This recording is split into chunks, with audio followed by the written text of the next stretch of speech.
Hey guys, it's Matt with Pro Lighting Warehouse, back today to showcase how we dial in these variable lumen output Kichler wall wash lights. So basically we're going to showcase how we will adjust these lights by using the magnet that comes with the fixture.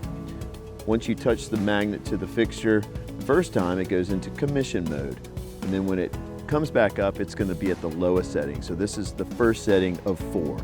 Once I put the magnet back onto the dimple on the back side of the wall wash, it's going to go to the second level. Again, repeat process, magnet to the dimple, third level, and then finally magnet to the dimple, and we will have the 4th level, which is putting approximately just shy of 600 lumens on this wall. So again, we're going to do some final adjustments with the proximity to the wall, and we should be done here. Thanks for watching at ProLightingWarehouse.com.